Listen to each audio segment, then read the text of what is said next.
So yun guys, mayroon tayo dito for repair na washing. So ito ang brand niya, Gidenso. Tapos model niya is JWT 701, so 7 kilo capacity niya. So ang problem doon nito ay mag-spin, so itatry natin.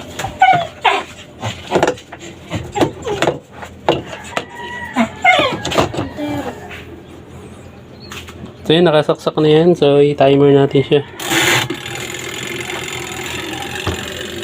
So yan, hindi siya nag-spin pero nahugong.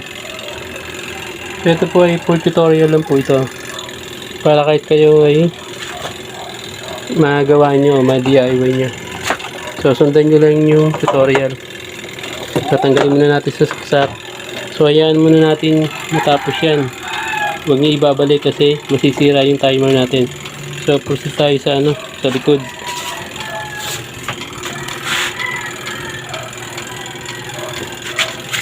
So yan, may i-cover yan sa likod. So tatanggalin nyo lang yung tatlong tornilyo.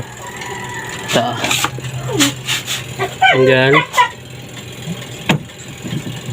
Tatlong tornilyo lang yan. So kaya kahit kayo kaya nyo itong gawin.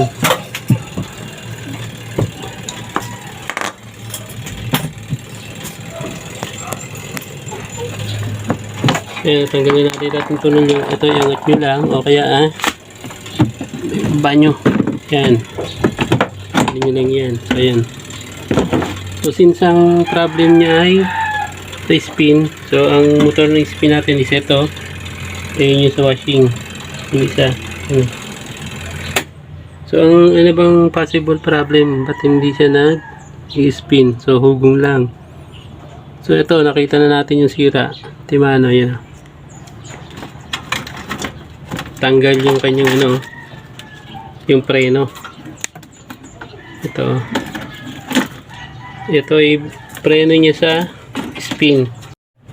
So yan guys, naka-preno, tanggal kasi yan. So paano ba nag-work yan? So itong preno na yan, nag-work yan pagka naka-angat yung takip ng ating spin. So ito. Kasi pag angat mo ng takip na to, so magpe-preno yan. Kasi nga, for safety, saka mo makukuha yung mga damit na hindi na siya naikot. So yun ang purpose niyan. Ngayon, bumitaw siya. So kaya pala hindi na i-spin yan. Kasi nakabitaw na. So pag nakabitaw na, nakapreno na yan. Ito.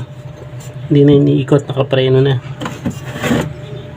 So itry natin yan para makita nyo na tama yung ating analysis.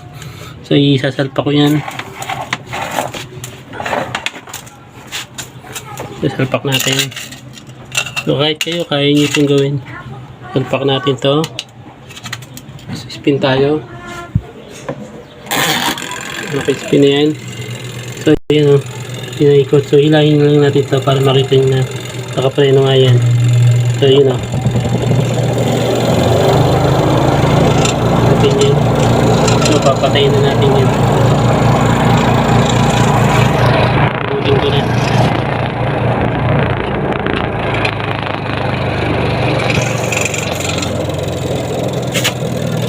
Ayan. So nakahukot na yan. Pag ina-open nyo yung cover nyo sa taas, magpe-preno yan. So ayan nag-preno na siya. So pahina na yan. Nag-preno na. So yun na yung problema nito.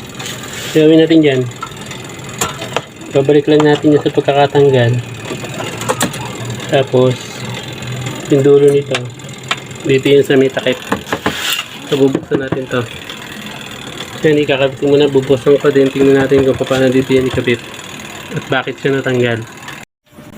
So yan guys, natanggalan natin yung cover. So may tatlong tornilyo lang yan.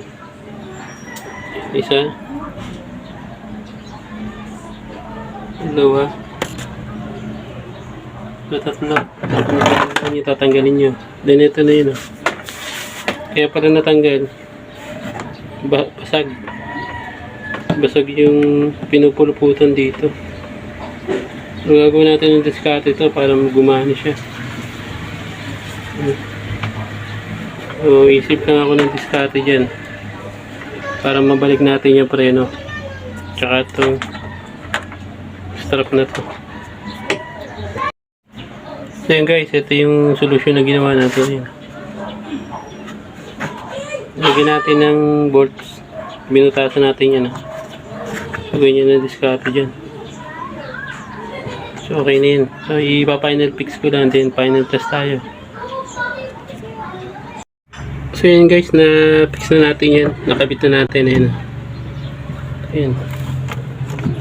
So try natin, final testing tayo. So yun, isasalpa ko lang. Then spin tayo. Naka-spin na yan. So yun, umikot na yung ating spin. Umikot na yan. Ngayon, try natin yung takip. Kapag ginangat natin yan, so titigil yan. At the same time, may preno. Ayun na, preno na siya. So ayun, yung condition yan. So bababa pa natin para mag-activate yung spin niya ulit. So yun. So ano na lang ka-simple, kung napanood yung tutorial, sundan nyo lang. Para kahit kayo, kaya nyo gawin yan. So yan, hanggang dito na lang guys. Salamat.